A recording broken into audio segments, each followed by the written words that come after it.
Welcome to SSG law academy. हम कर रहे हैं law of tort. Law of tort की हमने बहुत सारी वीडियोस ऑलरेडी अपने चैनल पे अपलोड कर दी। There is a separate playlist of law of tort जिसमें हमने वेरियस टॉपिक्स को किया है। आप जाके उसे देख सकते हैं और अपने एग्जाम्स की प्रिपरेशन कर सकते हैं। आज उसी सीरीज़ में आज का जो टॉपिक है वो है टॉर्ट वर्सेस कॉन्ट्रैक्ट, या what is the difference between tort and contract. Contract और टॉर्ट में क्या डिफरेंस है। सबसे पहले टॉर्ट जो होता है वो राइट इन रिम होता है। राइट इन रिम का मतलब होता है कि आपको जो राइट दिया गया है ना वो अगेंस्ट द होल वर्ल्ड, पूरी दुनिया के खिलाफ दिया गया है, ठीक है।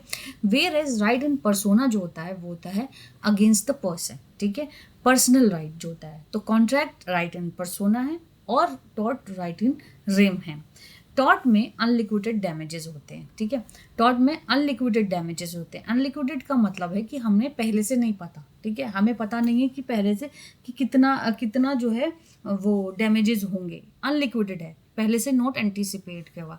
वहीं कॉन्ट्रैक्ट में लिक्विडेड डैमेजेस होते हैं। लिक्विडेड डैमेजेस का मतलब होता है कि हमने पहले से ही एस्टिमेट लगा रखा है कि अगर आपने इस टॉर्ट का वायलेशन, इस कॉन्ट्रैक्ट का वायलेशन किया या मुझको नुकसान हुआ तो आप इतना डैमेजेस देंगे। तो यहाँ दोनों पार्टी मिलके, जैसे ए वर्सेस बी मिलके पहले से ही डिसाइड कर लेती हैं दोनों, जब कॉन्ट्रैक्ट कॉन्स्टिट्यूट करेंगे कि इतना डैमेजेस दिया जाएगा अगर कॉन्ट्रैक्ट का ब्रीच हुआ या कॉन्ट्रैक्ट फुलफिल नहीं हुआ।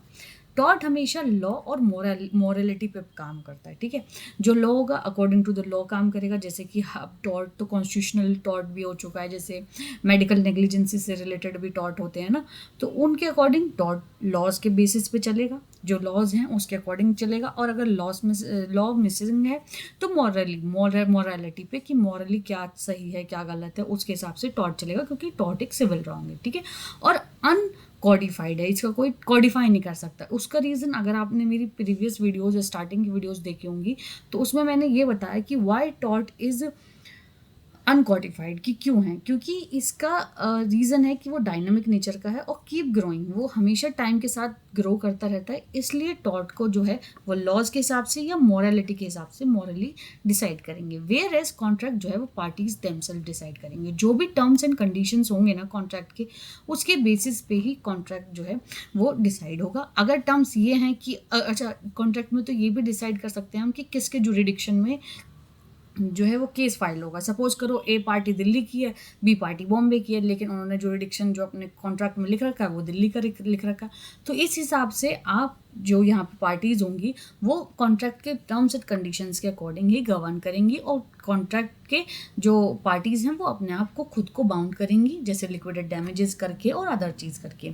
यहाँ जो डैमेजेस दिए जाते हैं वो प्यूनिटिव दिए जाते हैं। प्यूनिटिव का मतलब एक पनिशमेंट के फॉर्म में डैमेजेस दिए जाएंगे ताकि और लोग वो टॉर्ट ना करें, एक एग्जाम्पल सेट करने के लिए। यहाँ पे एग्जाम्पलरी है। एग्जाम्पलरी कैसे, जैसे कि एग्जाम्पल के रूप में कि अगर आपने ब्रीच किया तो आपको इतना डैमेजेस दिया जाएगा। तो ये डिफरेंस है टॉर्ट और कॉन्ट्रैक्ट में, बहुत आसान है।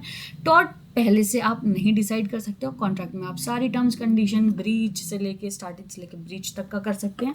ये राइट इन रिम होता है, ये राइट इन पर्सोना होता है, और बाकी ये सब चीज़ें होती हैं। Thank you so much.